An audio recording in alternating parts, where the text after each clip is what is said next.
এইমাত্র পর্ষদের সাথে কথা বলে এলাম, বিভিন্ন আইনি বিষয় থেকে শুরু করে বিভিন্ন আমাদের নিয়োগ সংক্রান্ত বিষয়ে এইমাত্র কথা বলে আমরা বেরোলাম। তো বিদেশদা রয়েছে, আমাদের অদিতি রয়েছে। বিস্তারিত কি বললাম, কি আলোচনা হলো, বিস্তারিত আমাদের বিদেশদা বলবে।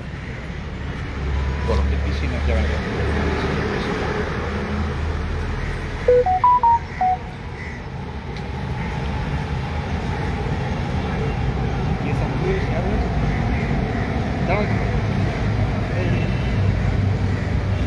চব্বিশ জন। আচ্ছা, শোনা যাচ্ছে কিনা কেউ একটু কমেন্ট করবেন।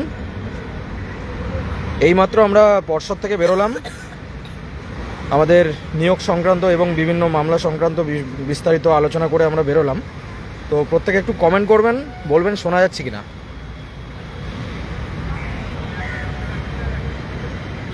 দেখো তো অদিতি শোনা যাচ্ছে কিনা। ঠিক আছে, সব চলো শুরু। নমস্কার। বিস্তারিত আপডেট বিদেশদা বলবে আমাদের।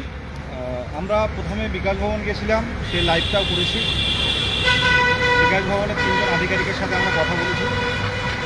আর এখন আমরা পশ্চিমবঙ্গ প্রাথমিক শিক্ষা পর্ষদ যে লিগাল ডিপার্টমেন্ট, সেখানে কথা বললাম দীর্ঘক্ষণ ধরে। আরও অনেকের সাথে দেখা হয়েছে, কথা হয়েছে। যে ভয়টা আমরা পাচ্ছিলাম 2014 প্রশ্নভুল মামলা নিয়ে, অনগোয়িং প্রসেস আসার সম্ভাবনা নেই।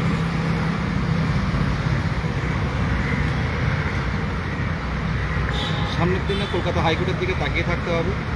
তবে বিশাল কোনো প্রভাব পড়বে এমনটা নয়, সেটাও তুলে ধরা হলো। এখন কী হবে, ডিজিটাল ওএমআর সিবিআইয়ের কাছে আছে, সেটা পর্ষদের কাছে আসবে, তারপরে পরবর্তী বিষয়গুলো ভাবা হবে। তবে এটুকু বলতে পারি যে আপাতত কোনো সমস্যা নেই। আমরা প্রত্যেকেই সেই জায়গাটা পেরেছি, আমরা প্রত্যেকেই কিন্তু সেই জায়গাটাই পেরেছিলাম যে এই নোটিফিকেশানটা নিয়ে আসা এবং ইন্টারভিউ প্রসেসটা দ্রুত শুরু করা। সেই জায়গাটা পেরেছি। এটা আমাদের কাছে একটা বড়, সাধারণ চাকরি প্রার্থীদের প্রত্যেকের সংঘবদ্ধ প্রচেষ্টার ফলে এই যে নোটিফিকেশান এলো, এটা কিন্তু আমাদেরকে বাঁচিয়ে দিয়েছে। হয়তো শেষ হয়নি, কিন্তু আমাদের বাঁচিয়ে দিয়েছে, মানে আমাদের পরিশ্রম বিফল হয়ে যায়নি। আমাদের পরিশ্রম, সাধারণ চাকরি প্রার্থী আমাদের সকলের পরিশ্রম, বিভিন্ন জেলার, উত্তর দক্ষিণবঙ্গ, জঙ্গলমহল, বিভিন্ন জেলার এক শ্রেণীর ক্যান্ডিডেটদের এই পরিশ্রমের ফলে কিন্তু আজকে অনগোয়িং প্রসেস আছে। আমাদের জায়গাটা কিন্তু আমাদের আর ভয়ের কোনো জায়গা থাকছে না। আজ যে ভ্যাকান্সি বৃদ্ধির বিষয়টা বলছি, ভ্যাকান্সি বৃদ্ধির বিষয়টা বলছি। দেখুন, একটা কথা বলি, নেগেটিভ কমেন্ট, এক শ্রেণীর নেগেটিভ কমেন্ট দেবে যারা একটা পুরনো রাগ থেকে গেছে। আমি এই 2%-এর কথা বলবো না কোনোভাবে আর লাইভে। যারা নিয়োগে আসতে পারেনি, যারা টেট পাস করতে পারেনি, তারা পিছনে লেগে থাকে, যারা কাজ করে তাদের পিছনে, যারা কাজ করে না, যারা নিরপেক্ষ হয়ে চুপচাপ বাড়িতে বসে থাকে, তাদের কোনো বিরোধী নেই, তাদের নামে কেউ কিছু বলে না।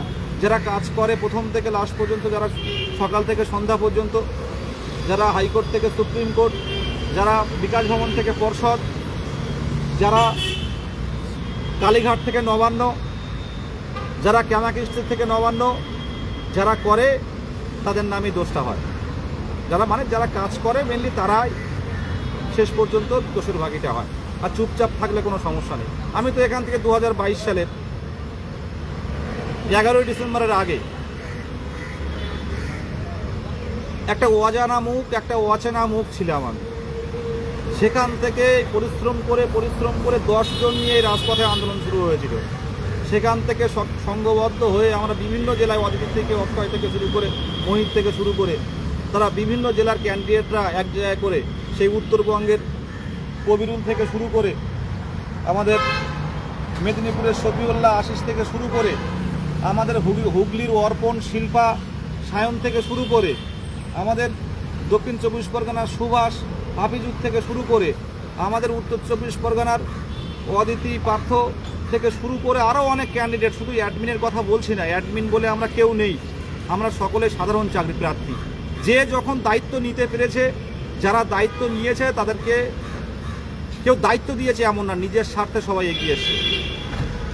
সময় অসময় মানুষের থাকবে, বিচার কী রায় হবে কেউ আগে বলতে পারে না, সামনের দিনে কি পরিবর্তন হবে কেউ জানেন না আপনারা। তবে একটুকু বলতে পারি, দেরি যখন হয়েছে আমার ব্যক্তিগতভাবে মনে হয় যে আগামী দিনে ভালো কিছু কিন্তু আমরা পেতে পারি। আগামী দিনে ভ্যাকেন্সি থেকে শুরু করে ভালো কিছু কিন্তু পেতে পারি। আমাদের চাকরি প্রার্থীদের এই আশ্বাসটুকু দিতে পারি যে সকলে যদি সংঘবদ্ধভাবে যদি আরও কয়েকবার জোরালোভাবে আমরা এখন কলকাতার রাজপথে যদি মনে করেন বঞ্চিত চাকরি প্রার্থী কারা, যদি সাংবাদিকদের প্রশ্ন করেন, সেখানে কিন্তু সাংবাদিকদের প্রশ্ন করলে সাংবাদিকরা কিন্তু একটাই কথা বলবে, সেটা এখন বঞ্চিত চাকরি প্রার্থী বলতে গেলে 2022 সালের প্রাইমারি ডেট উত্তীর্ণ চাকরি প্রার্থী।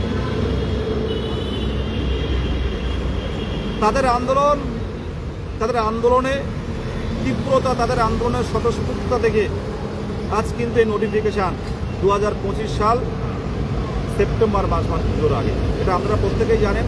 সামনের দিনের কথা ভাবতে হবে, পিছনে কী হয়েছে থাক, সামনের দিনে জোরালোভাবে সংঘবদ্ধভাবে টেবিল সংখ্যা বৃদ্ধি, কারণ পর্ষদ যখন ইচ্ছে যা খুশি করতে পারে না। 11টা টেবিলে কিসের ইন্টারভিউ হবে, এটা 30টা টেবিল করতে হবে। সাধারণ চাকরি প্রার্থীদের দ্রুত ইন্টারভিউ প্রসেসের মাধ্যমে, কারণ যত দেরি হবে জটিলতা তত বাড়বে। এটা আবারও বলছি ভালো করে, যত দেরি হবে জটিলতা বাড়বে। আপনারা অনেকেই আছেন শুধু দর্শক, অডিয়েন্স, আমরা দেখে যাচ্ছেন। যত দেরি হবে জটিলতা আরও বাড়বে। আজ যে জটিলতাটা নেই, আজ যে কিন্তু এই ম্যাটের জটিলতাটা ছিল না, কোনো না কোনোভাবে কিন্তু লড়াই চালিয়ে গেছি, জটিলতা তৈরি হয়েছে, আমাদের মধ্যে আসার সম্ভাবনা নেই, কিন্তু সামনের দিনে কথা হবে। কি হবে? অনগোয়িং প্রসেস, ট্রেনিং, 2 বছরের ডিএলএড উইথ টেট পাস করা, তারাই কিন্তু অ্যাপ্লিকেশন করতে পেরেছে। সামনের দিনে অনেক কিছু দেখার বাকি আছে। শুধু একটাই লক্ষ্য আমাদের, যে ভ্যাকান্সি বৃদ্ধি করতে হবে আর দ্রুত নিয়োগ করতে হবে, আর যাতে নতুন কেউ যুক্ত হতে না পারে সে আইনি বিষয়টা কিন্তু দেখা হবে। এই 3টে পয়েন্ট কিন্তু আপনারা মাথায় রাখবেন, এই 3টে পয়েন্ট আপনারা মাথায় রাখবেন।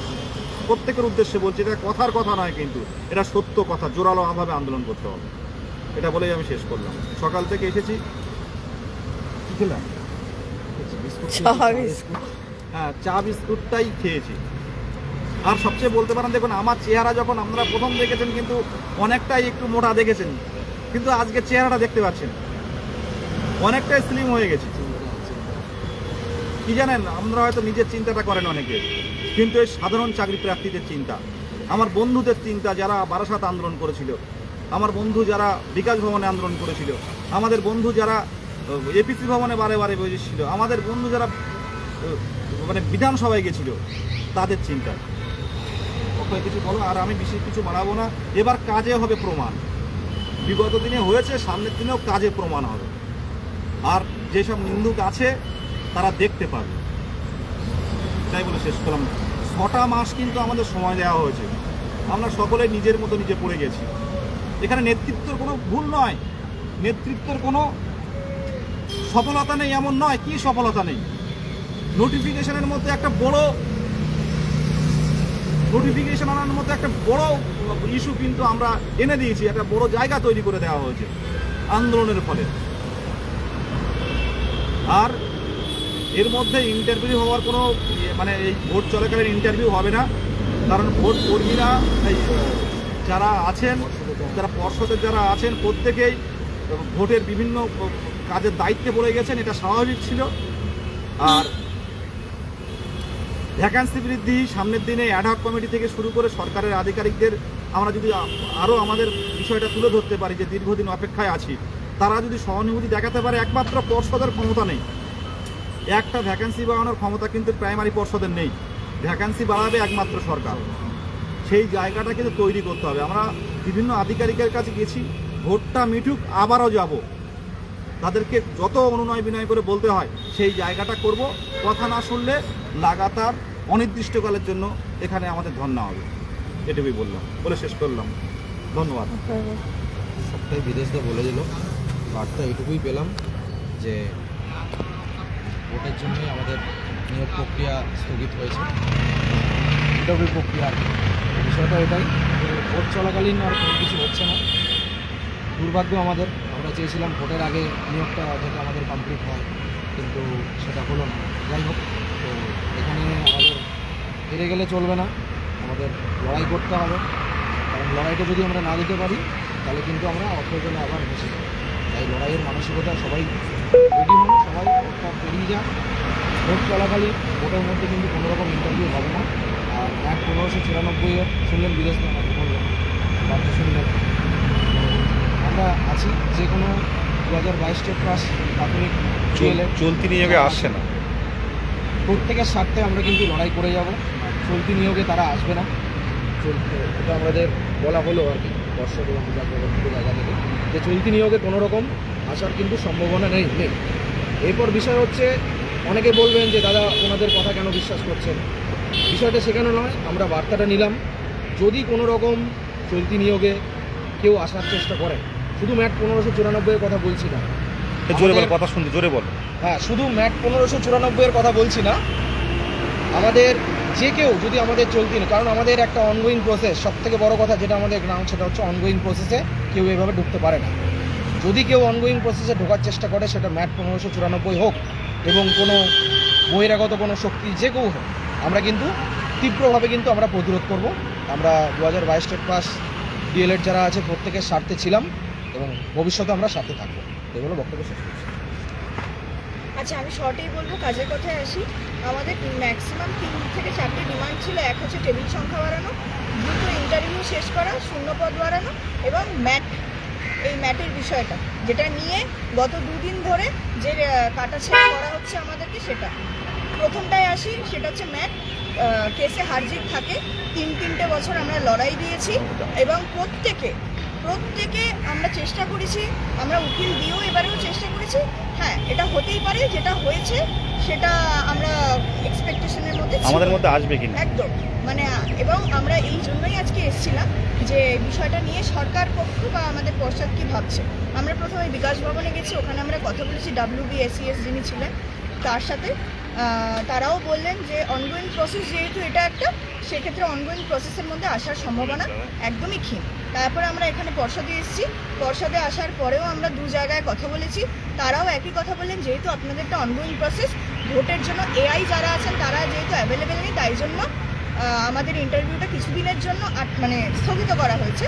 মে মাসের ভোট মিটে গেলে 4 তারিখের পর যত দ্রুত সম্ভব নোটিশ দিয়ে আমরা আবার ইন্টারভিউ চালু করব। এটাও আমাদের একটা ভয় ছিল, সেরকম ভয় পাওয়ার কোনো বিষয় নেই, কারণ আমাদের ইন্টারভিউ মোটামুটি মে মাসের মিডলেই আবার শুরু হয়ে যাবে। ভোট মিটলেই শুরু হবে একদম। তারপরে হচ্ছে ম্যাটের ব্যাপারটাও আমরা বারবারই বললাম যে এটা নিয়ে কোনো সমস্যা হতে পারে কিনা, বা ওনারা বারবার বলবেন এর আশা খুবই ক্ষীণ, কারণ ম্যাচ নিয়ে ভাবার কিছুই নেই, কারণ সেক্ষেত্রে ট্রেনিং নেই, অনেকের বয়স নেই, ওভারেজ হয়ে গেছে, এখনকার ক্রাইটেরিয়ার সাথে তারা ম্যাচ করতে পারবে না। এই বিষয়টা নিয়ে হ্যাঁ, অকারণে আপনারা কখনোই মানে এই বিষয়টা নিয়ে এরকমভাবে চিন্তিত হবেন না। আমরা প্রায় 45 মিনিট কথা বললাম। নোটিফিকেশনে আগে এলো সেটা আলাদা বিষয়, কিন্তু যেহেতু নোটিফিকেশন আমাদের 8 মাস হয়ে গেছে, 8 মাসের মধ্যে আর কোনোভাবে এই চিন্তার কোনো বিষয় নেই। ম্যাচ নিয়ে কোনো করতে পারবে। আর সব থেকে বড় কথা, সরকারি একটা রিক্রুটমেন্ট রুলস আছে। হতে পারে আমি এলিজিবল টেটে, কিন্তু তারপর সরকারের যে রিক্রুটমেন্ট রুলস, সেটার সাথে যদি আমি এলিজিবল না হই, তাহলে তো কোনোভাবেই সেখানে তারা রিক্রুটমেন্ট রুলসে ঢুকতে পারবে না, না? তাই জন্য এই বিষয়টা নিয়ে যে পরিমাণ আমাদেরকে মানে বলা হচ্ছে, স্পেশালি এইগুলো বন্ধ হোক। তারপর হচ্ছে শূন্যপদের বিষয়টা নিয়েও আমরা বললাম যে শূন্যপদ যে 13,000 দেওয়া হয়েছে, আমাদের নোটিফিকেশন দেওয়া হচ্ছে সেপ্টেম্বরে, এখনো পর্যন্ত তো কিছুটা হলেও তো শূন্যপদ আমাদের বাড়া উচিত। বলছে এই বিষয়টা নিয়ে আপনারা ভোটের পর আসুন, আমরা কথা বলব। তারপর হচ্ছে টেবিল সংখ্যা বাড়ানো। যে পরিমাণ টেবিল সংখ্যা আমরা আজকে দেখে এলাম, আমরা বলেছি যে আপনারা চেষ্টা করুন যাতে টেবিল সংখ্যাটা বাড়ে এবং আমাদের যত দ্রুত সম্ভব ইন্টারভিউটা শেষ হয়। ওনারা বলছেন পরবর্তী যেটা থাকবে মানে মে মাসের পর, মে মাস থেকে যখন ইন্টারভিউ নতুন করে শুরু হবে তখন আমরা চেষ্টা করব যত দ্রুত সম্ভব টেবিল সংখ্যা বাড়ানো, কারণ ওপরে কনস্ট্রাকশনের কাজ হচ্ছে সেটাও আমরা দেখলাম। ওনারাও চেষ্টা করছেন যাতে এই প্রসেসটার মধ্যে কোনো রকম ডিলে না হয়, কোনো রকম কোনো সমস্যা না হয়। তাই আমরা আমাদের যে কটা চারটে বা পাঁচটা যে কটা আমাদের দাবি ছিল বা আপনাদের দাবি ছিল সেটা আমরা চেষ্টা করেছি তুলে ধরার। এই হলো মোদ্দা কথা, এই হলো বিষয়। লাস্ট আমি একটা কথাই বলবো, আপনারা যেভাবে ব্যক্তি আক্রমণ করছেন এই অ্যাটাকটা এবার বন্ধ হোক, কারণ এই ক্লাস 5 আমাদের জন্য, এই বিএড কেস এগুলো আমাদের জন্য। মানে ঐক্যমঞ্চ আজকে আন্দোলন করছে, ঐক্যমঞ্চ রাস্তায় মার খাচ্ছে, ঐক্যমঞ্চে যে সমস্ত আমরা আছি আমরা প্রত্যেকে কোর্টে পড়ে থাকি, একদম পর্ষদে, বিকাশ ভবনে, প্রত্যেকে, এবার অনেকে আছে। কিন্তু তার মধ্যে থেকেও কিছু এই যে আচ্ছা 23-25-এর বিষয়টা, এটা নিয়ে পরবর্তীকালে আমরা বলবো 23-25ও কিন্তু আমাদেরই কেস ছিল, এটা কিন্তু আমরা জিতেছি। তো এই একটা কেস নিয়ে আপনারা ম্যাট নিয়ে যেভাবে আক্রমণ শুরু করেছেন, ম্যাট কিন্তু আসবেন, আমি বারবার বলছি। তাই জন্য বলছি যেভাবে মানে আমাদের পাশে ছিলেন, আন্দোলন পরবর্তীকালেও হবে, আমরাও চেষ্টা করবো আন্দোলন, কিন্তু এইরকম ভাবে ব্যক্তি আক্রমণ বন্ধ করুন, কারণ সাধারণ ক্যান্ডিডেটদের জন্য আমরা ভাবছি। না হলে আজকে যদি আমাদের পেটের খিদে না থাকতো তাহলে আজকে আমরা এখানে আসতাম না।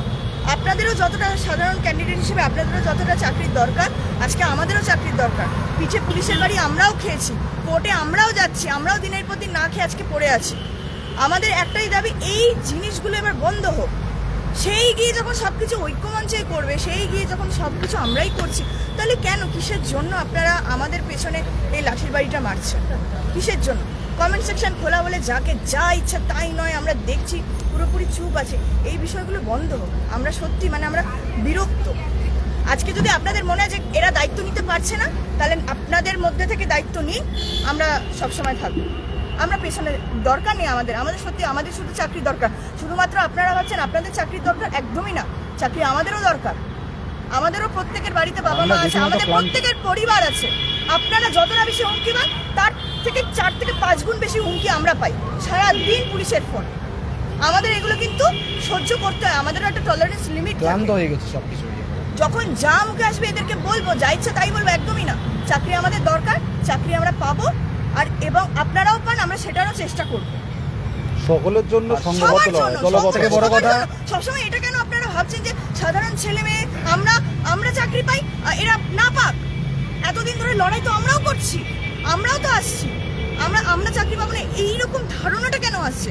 আজকে এতগুলো দাবি নিয়ে কেন আমরা আসছি, এখানে পড়ে আছি? আজকে প্রায় 4:30-5টা বাজে, এতক্ষণ ধরে আমরা পর্ষদ, বিকাশ ভবন পর্ষদ করছি।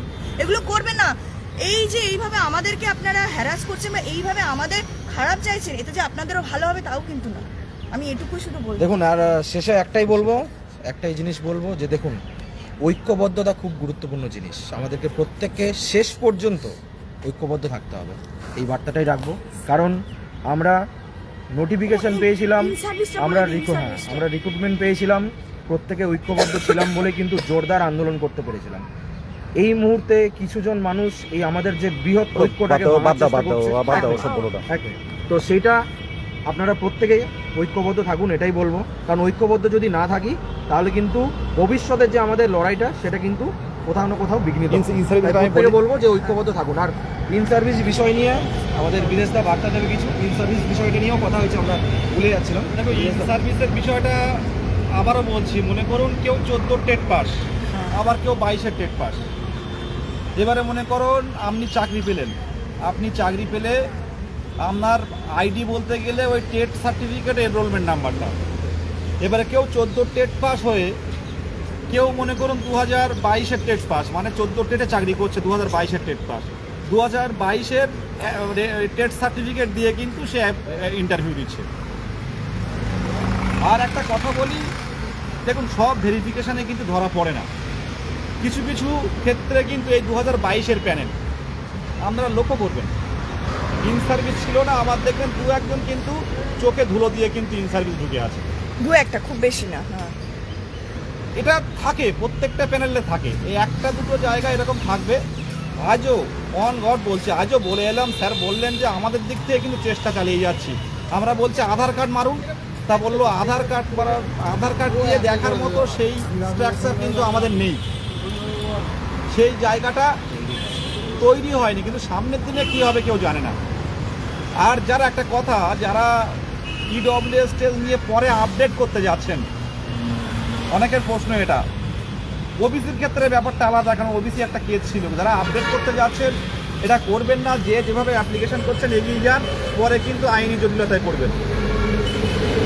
প্রত্যেকের উদ্দেশ্যে এই কথা নিয়ে বলছে, আর কথা বের হচ্ছে না, কারণ এনার্জি দরকার। যাই হোক, প্রত্যেকে ভালো থাকবেন আর প্রত্যেকে সঙ্গবদ্ধ থাকবেন। সঙ্গবদ্ধতা হারালে কিন্তু এই যেমন হলো, ইন্টারভিউ হতে হতে বন্ধ করে দেওয়া হলো। আর যদি আমরা কলকাতার রাজপথে পড়ে থাকতাম, হয়তো ইন্টারভিউ হয়ে যেত। এখনো অনেক লড়াই। সবাই পড়তে চেয়েছি, আপনিও পড়তে চেয়েছেন, আমিও পড়তে চেয়েছি, কিন্তু এই জিনিস এই 6টা মাস আমাদের শেষ করলো না, এটা দিয়ে শিক্ষা নেই। আর পর্ষদকে আমরা সামনের দিনে এটা কিন্তু চোখে আঙুল দিয়ে দেখাবো যে এত বছর ওয়েট করলেন, কেন টেবিল সংখ্যা বাড়িয়ে শেষ করতে পারলেন না, ভ্যাকান্সি বৃদ্ধি করুন।